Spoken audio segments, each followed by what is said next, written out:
Hello everyone, today we will discuss about the risk factor of prolapse. इसमें अपन 4 parts में बांटते हैं: predisposing factor, insisting factor, promoting factor and decompensating factors.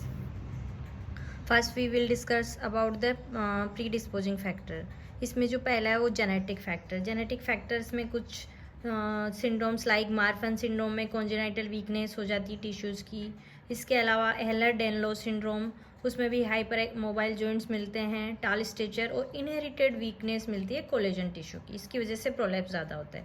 Second है racial factors. Racial में Caucasian जो women's होती है उसमें प्रोलैप्स सबसे ज़्यादा देखे गए हैं। जेंडर की बात करें तो फीमेल्स में सारे प्रोलैप्स, चाहे यूट्रस प्रोलैप्स हो चाहे रेक्टल प्रोलैप्स हो, फीमेल्स में ज़्यादा होते हैं।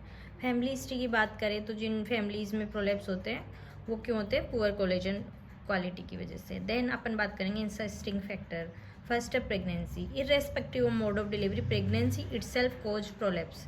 इसमें प्रेगनेंसी रिलेटेड हार्मोनल चेंजेस की वजह से जो फेशिया की वीकनेस हो जाती है, लिगामेंट्स की वजह से हो जाती है। इसके अलावा डिलीवरी, जो सबसे मोस्ट इम्पॉर्टेंट फैक्टर होता है वो है नॉर्मल वेजाइनल डिलीवरी।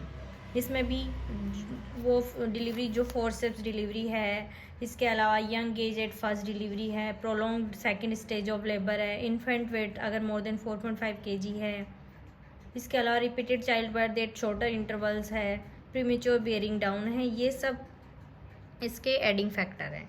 नेक्स्ट है प्रोमोटिंग फैक्टर। प्रोमोटिंग फैक्टर में ओबेज में प्रोलैप्स ज़्यादा देखा गया, इसीलिए अपन को पेशेंट्स को वेट लॉस की एडवाइस दी जाती है। स्मोकिंग की वजह से भी क्रोनिक कफ सीओपीडी होता है, जिससे इंट्रा एब्डोमिनल प्रेशर बढ़ता है और प्रोलैप्स के चांसेस बढ़ जाते हैं। ऐसे ही सीओपीडी, क्रोनिक कफ, इनमें भी इंट्रा एब्डोमिनल प्रेशर की वजह से चांसेस बढ़ जाते हैं। इसके अलावा chronic constipation, occupation of heavy physical work जैसे वेट लिफ्टिंग है, एग्रीकल्चर, हाउस होल्ड वर्क है, इमीडिएटली आफ्टर चाइल्ड बर्थ भी अगर हेवी वेट लिफ्टिंग है तो प्रोलैप्स के चांसेस बहुत ज़्यादा बढ़ जाते हैं।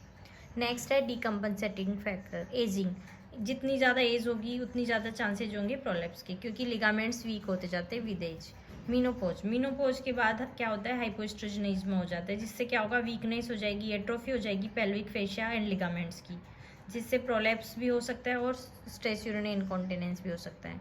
मेडिसिन में कुछ मेडिसिन है जैसे सेलेक्टिव एस्ट्रोजन रिसेप्टर मॉड्यूलेटर, ये भी अपने प्रोलैप्स को बढ़ाने में प्रोमोटिंग फैक्टर, डीकम्पनसेटिंग फैक्टर का काम करते हैं। नेक्स्ट है डेबिलिटिंग फैक्टर। डेबिलिटिंग कंडीशन जैसे कि माल न्यूट्रिशन, क्रोनिक डिजीज जैसे डायबिटीज़, हाइपरटेंशन, टीबी, ये भी वो जो प्रोलैप्स होता है उसको वर्सन करते हैं। Thank you.